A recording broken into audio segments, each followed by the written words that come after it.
So I've just clicked the record button on, so this meeting is being recorded. So as I was saying, the reason why all of you are here is because you're looking to either reapply to medicine or dentistry in the UK or abroad. And you are hoping that this webinar will serve you well in terms of giving you some options and giving some sense of direction of what you can do now. Most of you have probably all done your A levels. I think you've probably done your final exams for your A levels or for your IB or for your advanced hires, whichever part of the country you are in and whichever exam board you're doing. Most of you have completed all of that now. And for many of you, you're at a crossroads where you're thinking, okay, I need to wait for my results day. I'm waiting for mid-August to come so I can find out what happened with my results. And a lot of you are thinking, as soon as I find out, I'll reapply. And some of you are probably thinking that I'll do the UCAT now before I reapply. So this is one of those things where hopefully this webinar will give you some sort of an idea of what you can do now, from now until results day, and then from results day onwards, what's the best thing for you to do. Okay.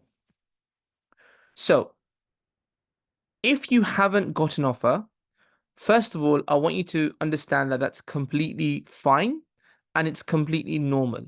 Okay. Applying to medicine and dentistry in the UK is challenging. It's very difficult.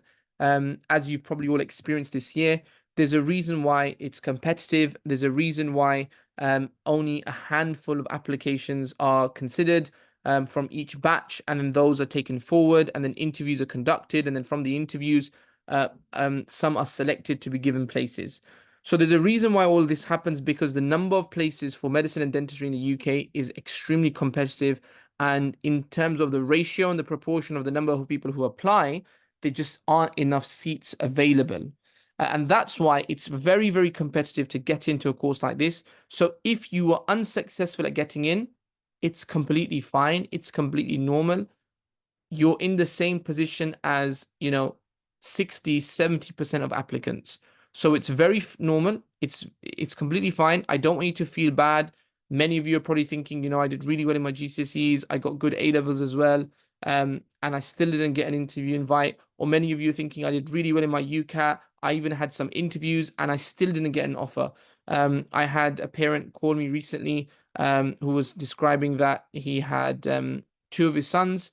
And obviously he contacted us after everything was already done. So they'd done the UCAT, they'd done all their A levels and everything. And both of his boys, I think they were twins, but both of them had many interviews, but didn't get a single offer. And the UCAT score was really high as well. So between them, they might have had 7 or 8 interviews, but with 0 offers. Now, of course, that can be disheartening.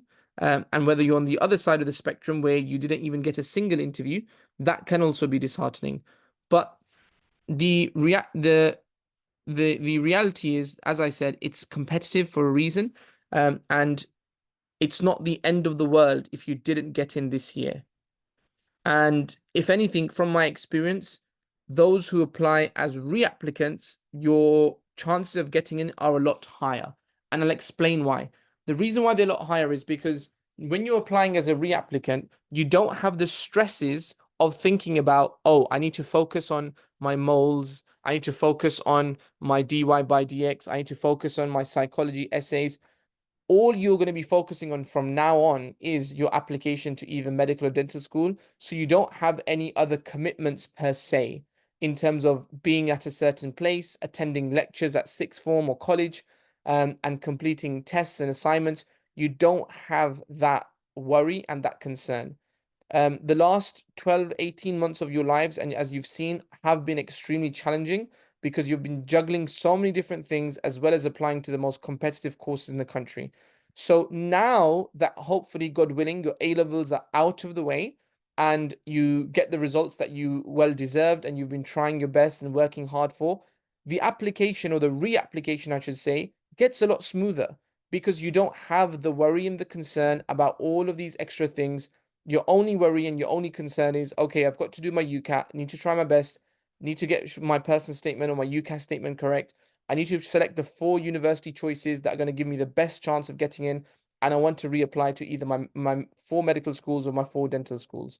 So there's different things that I would advise for you if you are looking to reapply. So I've just put this here in sort of a list. So let's start with number one, and we'll go through them one by one on what your options actually are. Okay, so let's go through number one here. So your first option is that, as I've been talking about, is that you just take a gap year and you reapply. Many times students have this misunderstanding that, all of my friends are going to university. I have to just go. I have to just get on some sort of course.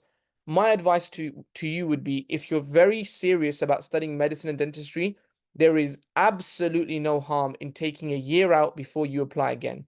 You might have pressure from your schools. You might have pressure from your sixth form and your sixth form teachers that you need to sort of apply and you need to go to university, because they have pressures of themselves that they get 100% of students into university.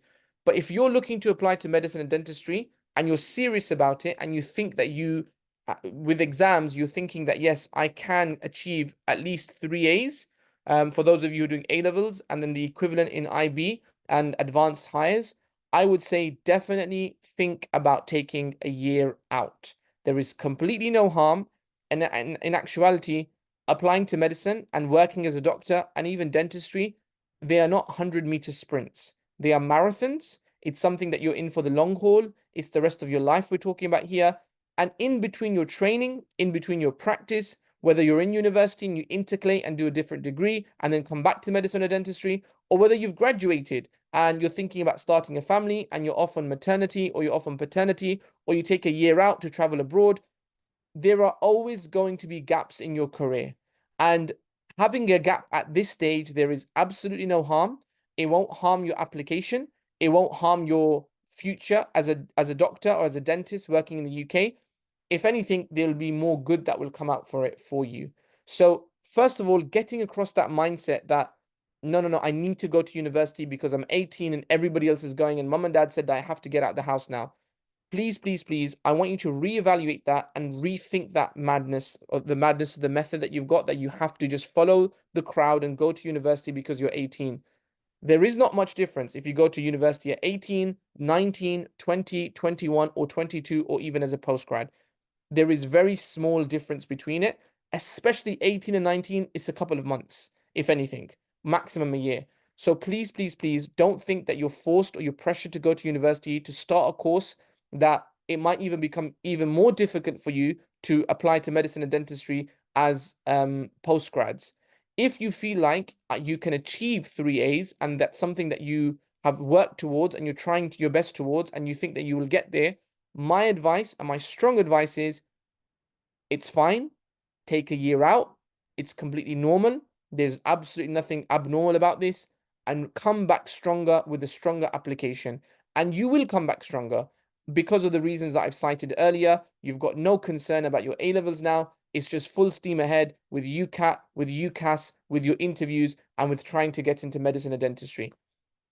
So that's my biggest bit of advice. That's my biggest part of advice, that please, please, please do not feel pressured that you just have to go into some course like biomedical sciences or pharmacology or some other degree because you feel like everybody's doing it, so you need to do it too.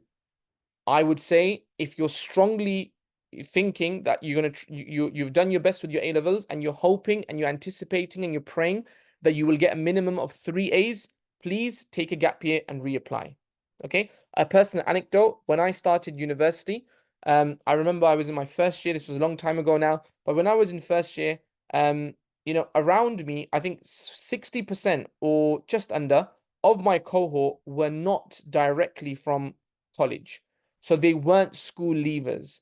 So many of the students, almost, more than half of the students who were in my year group, were not directly college leavers. Some of them had taken career breaks. Some of them had other degrees. Some of them had taken a year out or 2 years out as reapplicants. And some of them were mature students as old as 30, 35 years old. Yes, like I said, this is a life decision. It's not a decision that you just make for a year or for 2 years. If you're applying to medicine and you're serious about it, you're applying to dentistry, you're serious about it, 1 year in a reapplication will not harm you. It will make you stronger. Now, people always ask, what do I do in that year, doctor? What am I supposed to do in that time off? There are a plethora of things that you can do.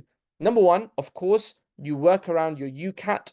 You're making sure that you're getting the support that you need. You look at your application last year and think, okay, where did I go wrong? Was it my UCAT? Was it the choices of universities that I made? Did I try to get support from anyone?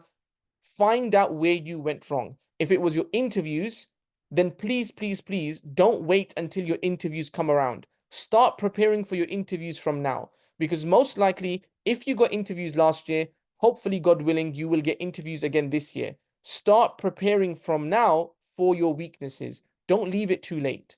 And there's absolutely no harm in preparing early. And like Benjamin Franklin said, by failing to prepare, you're preparing to fail. So start early with your weaknesses. Look at your application last year and think, how can I improve myself? What are my weaknesses? And how am I going to do to change that? If you need one-to-one support, contact us. We will arrange it for you with our amazing tutors, and you can fine-tune your skills wherever you feel that you're going wrong. So that's really, really, really important to reevaluate and to reflect on your application from last year so that you can come back again this year stronger. Okay. So that's in terms of what you can do in terms of your application while you're in your gap year. You could go and travel. I would definitely say if you want to go travel, go and explore different cultures, if you're able to physically and financially. Another thing which you could do is start a job. Many of you probably haven't worked a job in your life, or some of you have worked like 1 day a week so far. Getting into a job will help you develop transferable skills that you'll be able to use in a career like medicine or dentistry. I'm talking things like teamwork. These are skills that you can learn on any job, on most jobs, and you can transfer them into a medical or dental setting, into a healthcare setting. Or you can learn about communication skills. So how to speak to customers, whether they're of an elderly age, whether they're a young age, whether they're a, quite an angry customer, whether they're a cool customer. This is the kind of stuff that you can transfer into your day job as a doctor and as a dentist one day. So I would definitely advise getting some sort of job while you are taking this year out. You should try to get yourself a job. That is really, really important, and it will help you not just in your year off and financially, but it will help you with transferable skills, building your skills and qualities to become a better doctor or dentist one day. Another thing you can do is you can do some more volunteering. Now, that doesn't mean you volunteer all your time and you work for free. No, you can volunteer once a week, once a month, once every fortnight. All of this will help you to see, to get more access into what it's like to work in the healthcare profession. So that's also something you can do to boost your CVs. Okay, with work experience, it's never about the quantity, it's all about the quality that you do and how you can reflect on it when it comes to interviews. So if I'm your interviewer, how do you use your work experience to link back to why you want to be a doctor and to link back to why you want to be a dentist? So that's incredibly important too. Other things that you can do during your year out is obviously build on yourself in terms of physically, maybe get a gym membership, whatever you can do that's going to start giving you transferable skills and discipline and that going to benefit you in a career like medicine or dentistry. Okay. So lots and lots of things that you can do in a gap year, and that's my strongest advice. If you feel like you're aiming for 3 A's, go for a gap year. Okay. There's one thing that I'm going to mention here, and I'm going to call it point 0. Okay. I'm going to call it point 0. So this is 0, and this is 1. So point 0 is, okay, I'll just write RD. Okay. So my point 0 is RD. Now, what does RD mean? Or what does RD stand for? So RD, any guesses what does RD mean? What am I talking about here in point 0? Anyone want to have a guess?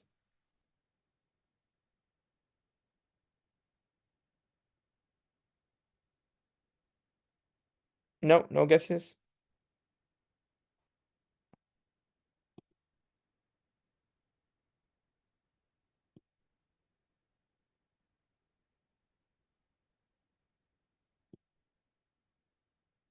Okay. What I'm talking about RD is results day. For those of you who are paying attention, what I'm talking about RD here is results day.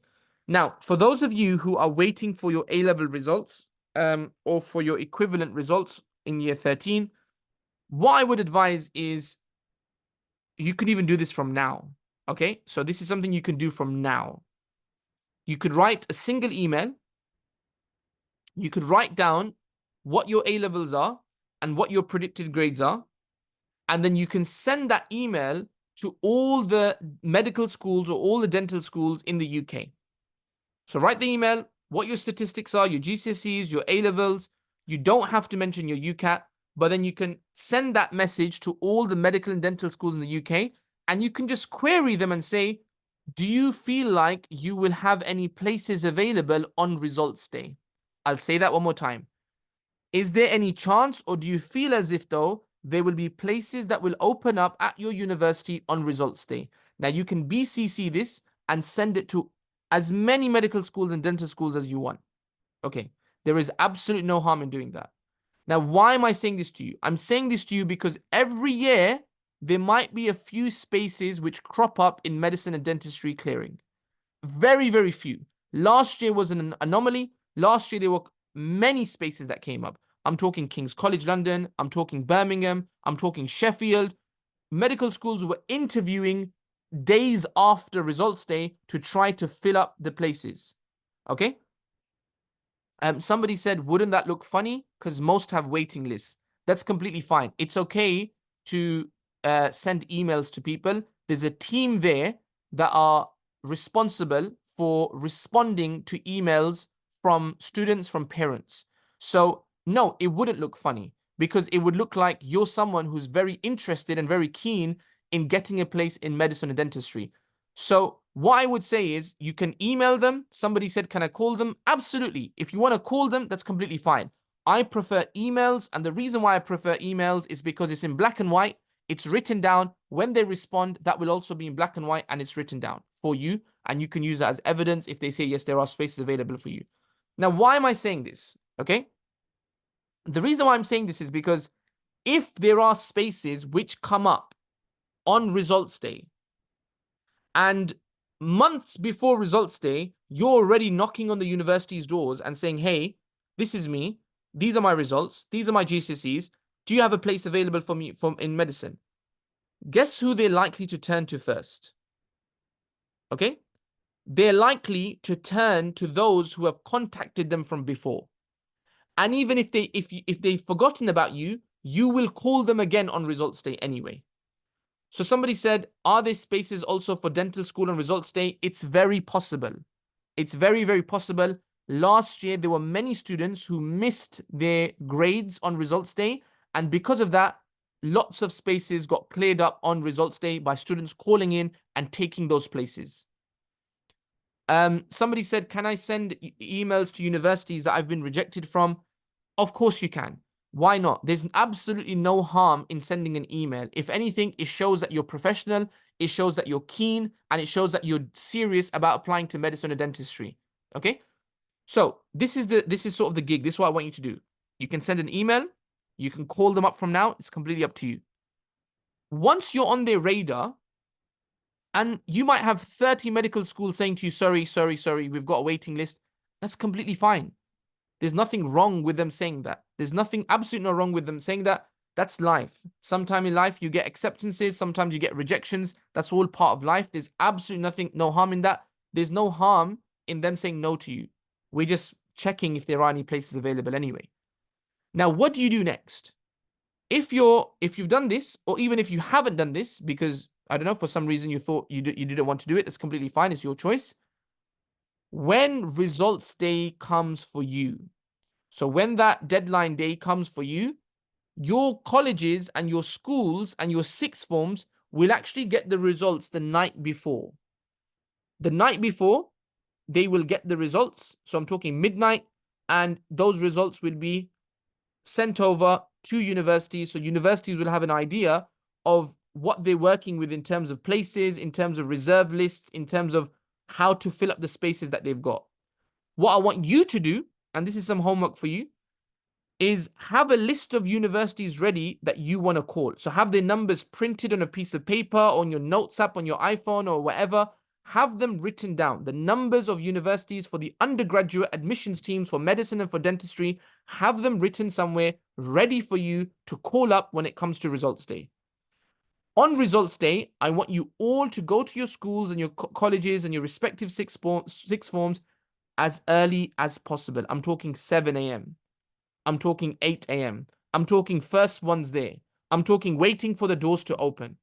Now, why is this important? This is important because if you're the first one there, if you get your results and you get that paper and it says 3 A's and you're top of the moon, before you start celebrating, I want you to straight away get your phone out, get mum to be with you, get dad to be with you, get your family, your cousins, your aunties, whoever it is, your pet cat, your pet dog, whoever can dial, get them all there and make them start dialing university numbers from that list that you've got.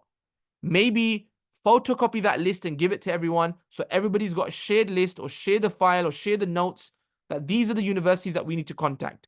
Ring up all the universities and say, hi, my name's Aliyah and I've just got 3 A's at A level, or I've got an A star and 2 A's, or I've got 2 A star and A, I've got 3 A stars. Do you have any places available for me? It's as simple as that.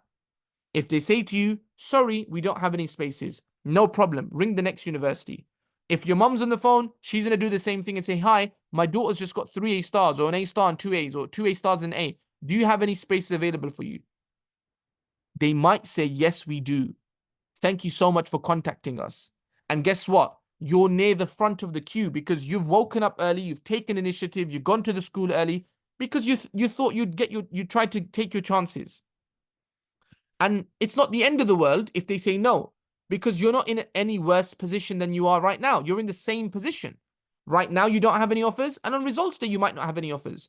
But if you do take initiative and you go early and you follow this advice, you might be in a better position. You might have an interview on the same day. So they might say to you, yes, we have a space available. Are you available to have an interview with our team today or tomorrow, or the day after? And you're like, yippee, yes, I am. Thank you. Please give me an interview. And usually in those interviews, they are more understanding. They want to give spaces out because they've got spaces to fill and they want them filled as soon as possible. So the threshold for passing the interview is a lot lower as opposed to before, where you've got lots of competition. Now it's just probably you against 1 or 2 other people, or less than that. So that's my piece of advice. So option 0, for those of you who are waiting for results, is wait for results day. Before results day, you can send emails out, you can ring them up and see and anticipate, will there be spaces available? Last year, I know of some medical schools that a month before results day, they started contacting people saying, would you like to consider our university because we've got some spaces available and we've seen that you've emailed us and you're keen, kind of thing. Or they're contacting people on their reserve lists as well. So this is something for you guys to consider. If you're going to take initiative and if you're going to plan in advance, there is a possibility that right now you don't have an offer, but on results day or a couple of days after results day, you pass your interview and you start medicine or you start dentistry in September 2024. It's very, very possible. And the worst case scenario, if that doesn't go to plan and if there are no places available because everybody does fantastic in their A-levels this year, again, something that we can't predict, but let's just say everybody does amazingly well in their A-levels and gets all the grades and there are no spaces at all, then that's no harm. Because what you can do is you can go towards option number 1 here. So you can go from here, that's fine. I'm just going to take a gap year. I've got my 3 A's. I did my best. I've got my 3 A's and I'm just going to reapply. I'm going to come back stronger. I'm going to work on my weaknesses. If I need support, I'll get support that I need from the areas that I wasn't doing too well in, and I'll reapply to medicine or to dentistry. Okay. I hope that makes sense. Any questions about anything that I've said so far? Any questions about anything? You can put your hand up. I'll unmute you if you want to, but any questions? So we've got a question here from a student. Hang on.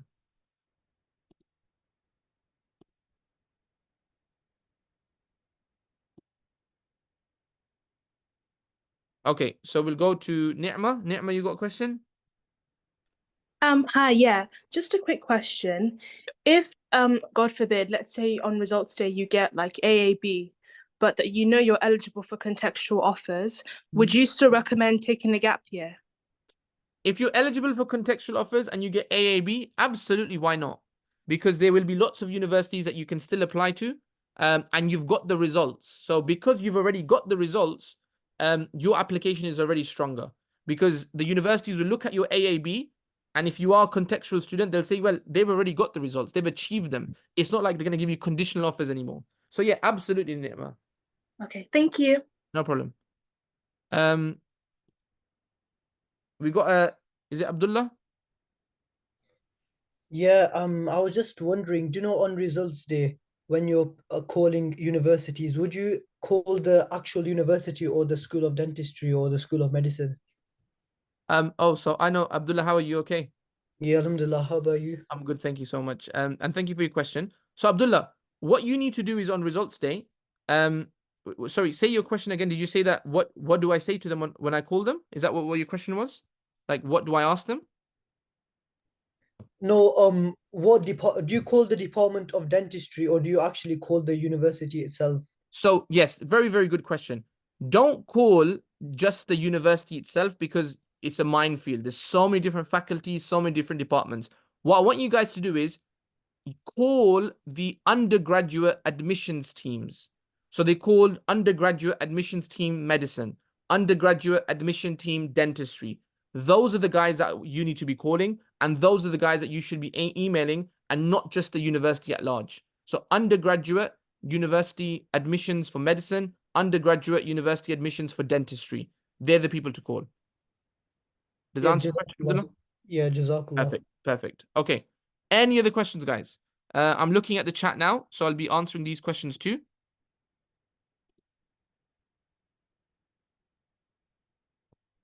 Okay. Somebody's saying, yeah, this is recorded, guys. Don't worry. What details must we send to the unis? So to the universities, you can just send them, hi, my name is Matthew. These are my GCSEs. This is my predicted A-levels. I'm really keen in applying to medicine. Unfortunately, I didn't have any offers at the moment. Do you feel like on results day, there might be any places available? Something like that. I would, be very happy if you could consider my application. Something simple like that. Could you go over which statistics we should mention in the email? So I've just talked about that. Would you only call the unis you applied previously? No, you can contact any university you like. Absolutely any university. There's no harm in applying to any university. Okay. So I think I've answered the question that we've got there. Let's move on now. So let's move on. Right. Let's go to option number 2 now. So we've talked about optimal option, which is 0, which is sort of, that would be amazing if this was to happen. This is more realistic, but obviously option 0 can happen. It's plausible. It's possible. It happened last year to many candidates. Option 1 is obviously a classic one that many candidates do. Option 2, let's go to option 2 now. GEM, graduate entry medicine, or GED, graduate entry dentistry. So this is the route where you've applied to medicine dentistry, you didn't get in, and then on results day you end up with results which aren't the best. And when I say are not the best, I'm talking anything less than 3 A's. Obviously, if you're eligible for contextual offers, then anything less than 2 A's and a B. Anything less than 3 A's or anything less than 2 A's and a B for contextual offers, then you should think about some other way to get into medicine or to get in dentistry, because it becomes very difficult for you to get in with ABC. It becomes very difficult for you to get in with ABB, AAB, unless you've got some sort of circumstances. So that's where many candidates then consider a graduate entry route into medicine or graduate entry route into dentistry, where they do an undergraduate degree of 3 years. It can be in anything, science, biomedical science, pharmacology. My advice is always, rather than just doing a 3-year degree in anything, do a 3-year or a 4-year degree in something that's actually going to give you a job at the end of it. Something like pharmacy, something like optometry, something where at least you've got a degree, you've got a job after. Rather than just doing a 3-year degree and thinking, I'll definitely get into medicine or dentistry after that, because you don't know for sure. And that's why I always advise to go down a route where you're probably doing a degree that at least, if I don't get into dentistry or medicine, even after an undergraduate degree, at least I've still got a backup job, if that makes sense. I've not just wasted 3 years. Because a degree like biomedical sciences, you could be anywhere from working in Tesco and Asda to, I don't know, being employed by a lab. So there's no guarantee just by doing a 3-year degree in biomedical sciences or pharmacology that you're going to get a job. And that's why I would always advise that if you are going to go down the route of applying to medicine and dentistry as a postgraduate, try to do a degree where at least that degree has some sort of prospectus of its own. that later on, if God forbid things don't go well and you don't get into graduate entry medicine or dentistry, at least you've got a backup plan. At least you can work as an optom. At least you can work as, I don't know, a radiographer. At least you can work as an audiologist. At least you can work as a dental hygiene nurse or whatever. There's other things that you can still work as. People also think that graduate entry medicine and graduate entry dentistry is easy and straightforward. It's not. It's as competitive, if not more, than applying first time. So it's still competitive because they will expect you to get at least a 2-1 in your degree, which is hard. And then they would expect you to do the UCAT again and get a high score. We're talking 28, 2900. And they would expect you to either do that or the GAMSAT, which is a complete different ball game. So it's still very, very competitive. Obviously, you'll be 3 years older or 4 years older and more mature and probably be more ready to apply. But what I would say is have graduate entry medicine and graduate entry dentistry near the bottom of your list.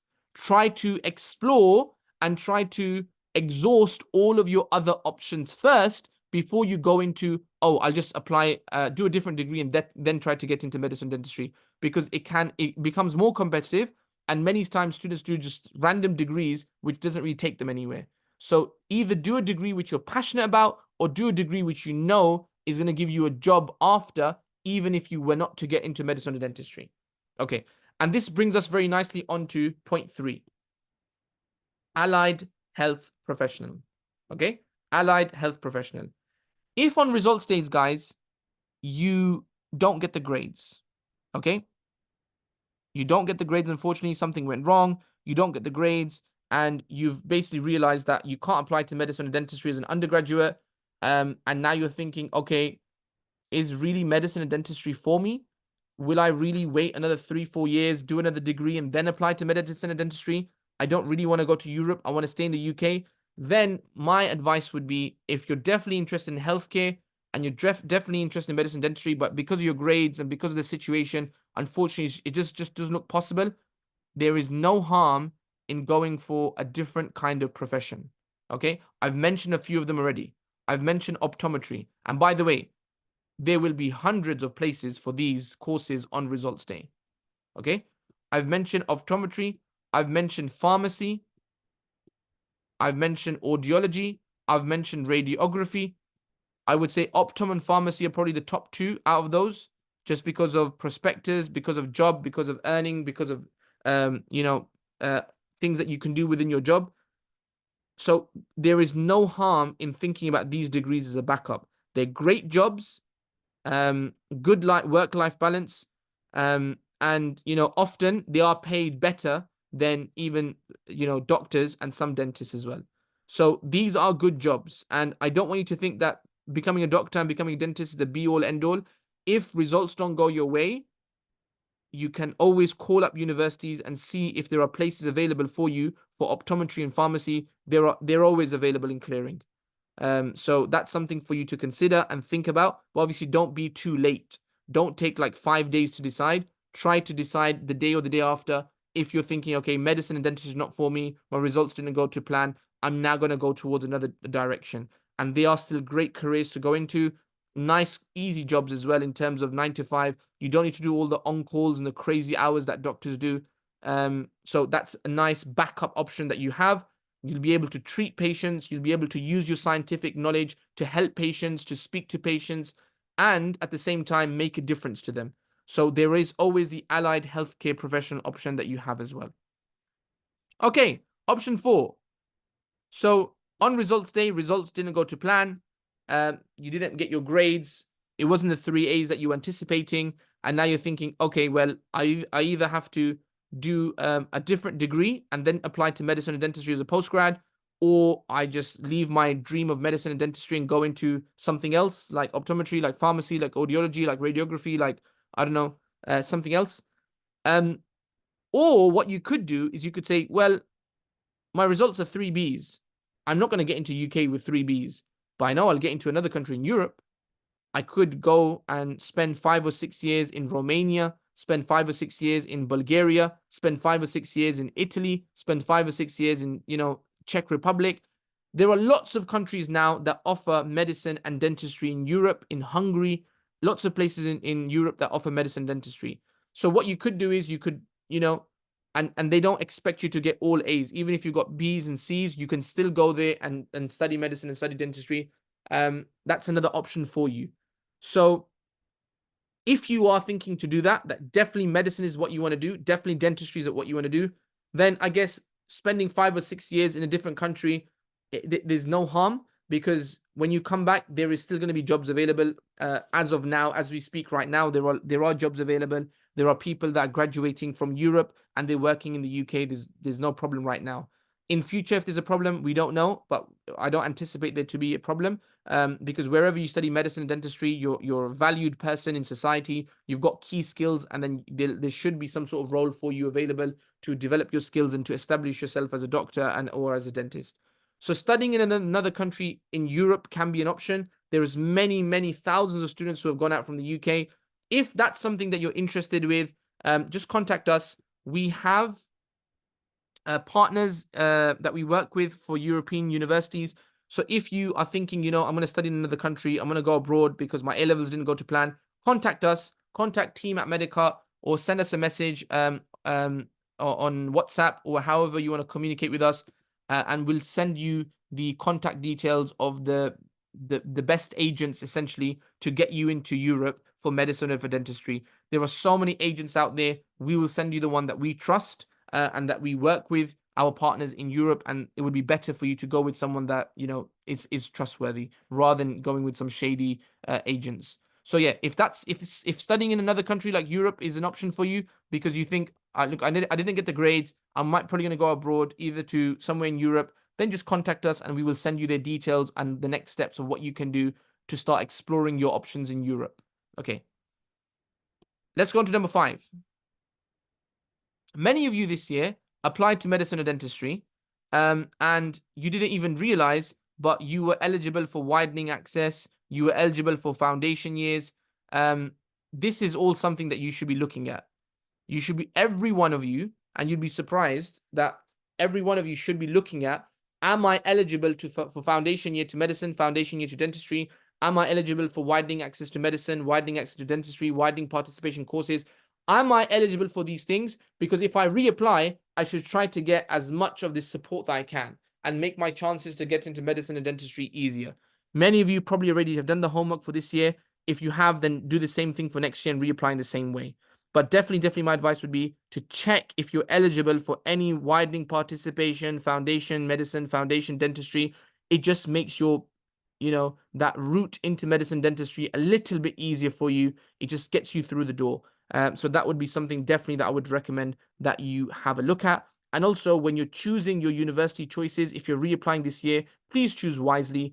Don't just choose because your mum said you have to go to this university, or your dad said you can't go, if you're from London, you can't go north, so you can't go past Birmingham. Think sensibly. Think about your application. Think about its strengths. Think about its weaknesses, and maximize those 4 choices that you have for medicine or those 4 choices that you have for dentistry. Don't just apply willy-nilly. Don't just apply, without considering where you will actually be invited for an interview.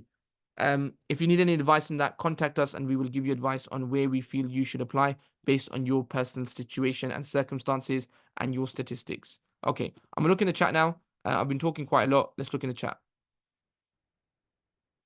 Which unis offer GEM? Lots of universities offer GEM. Just look on the website. Look on internet. I'm not going to read a list to you. Because I've firmed my offer for biomedical science, just in case I don't get the grades for medicine, do you think I should decline my offer for biomedical science on results day and go into clearing and also email pharmacy optometry course now and ask them if they have space available on results day? What I would say is you can just do that in results day. And definitely, yeah, I would decline biomedical science. If you ask me, it's a waste of time.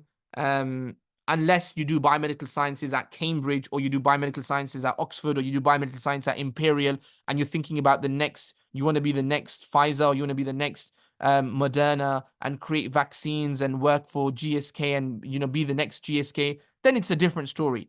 But if you're just doing biomedical science for the sake of it to get into medicine, I would say avoid. Try to do something which is probably going to give you a job, because just in case in future, if you don't get a 2-1, or if you don't get a first, or if you apply to graduate entry medicine and you don't get in, at least you've got a backup career. At least you're qualified. At least you've got something to do. You've got a job, which is, you can start working. At least if you want to be a doctor or dentist after, You can locum on the weekends as an optom, as a pharmacist, and be earning good money and at the same time funding your second degree because it's not funded for by the government. So these are all things to consider. So definitely I would say allow biomedical sciences if you're just applying for it for the sake of it, and if your dreams and ambitions are not to go to a top university for biomedical science and not become the next GSK.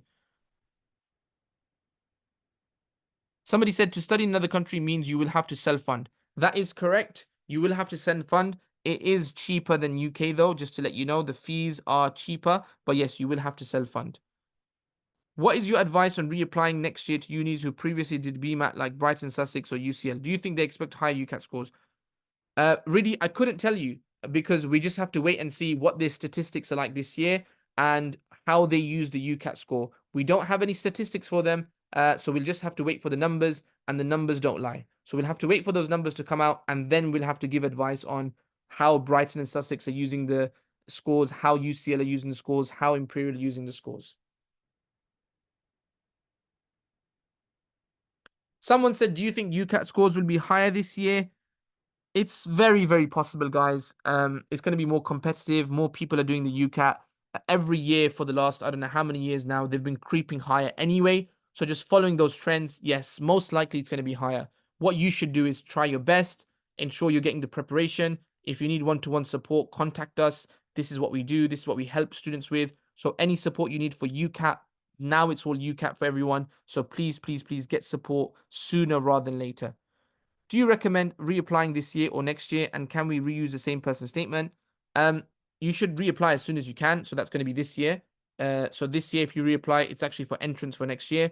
In terms of your person statement, you should change it really. You shouldn't have the same person statement. You can keep the same sort of gist of it, but you should be changing things. And if anything, for yourself to show you that you've learned and you're coming back with a stronger application and how you've developed as well. Okay. Any other questions? You can put your hands up, guys, if you've got any questions. Do you think graduates have a better chance at application at an undergraduate degree? Personally, interview. That's an interesting question. Again, I haven't done any research on that, on the statistics of graduates applying to undergraduate courses. There are always there are always a number of graduates who get onto undergraduate courses. Whether it's easier, I couldn't tell you.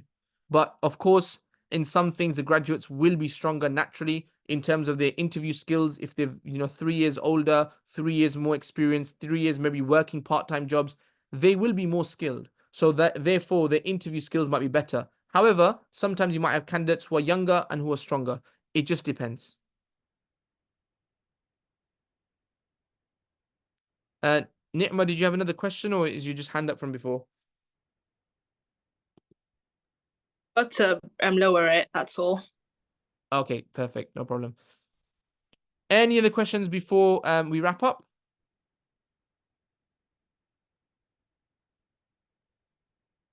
My team will send the recordings out either by email. I'm not sure how they're going to send it, but I'm sure you'll get it somehow. Don't worry, it'll be emailed out to you guys, I'm sure. Okay, so just the last bit of advice then, guys. Medicine, dentistry they're not races. You're not Usain Bolt. You're actually trying to be Mo Farah here. You're in it for the long run. It's a marathon. It's a life. You're going to be in this for the next, God willing, 30, 40, 50 years of your life. So don't think that, one failure and that's it. It's completely fine. You can get back up. You carry on going. It's normal to stop, to take a drinks break when to change the tires if you're into Formula One. It's completely normal. It's fine. Okay. I know for many of you, it's like, oh my God, everyone's going to university. Who cares? They are on their own journey. You are on your own. You're writing your own lives and histories and detail and journeys. They are making their own. Don't try to just compare with other people. Just do the best for yourself and be yourself. And that's all you can do. Okay. So be yourself, be the best version of yourself that you can be, and know your own ceiling and aim for that ceiling. Don't try to reach ceilings of other people. Know your ceiling and try to reach that ceiling. And always, always, always, always aim high. Okay.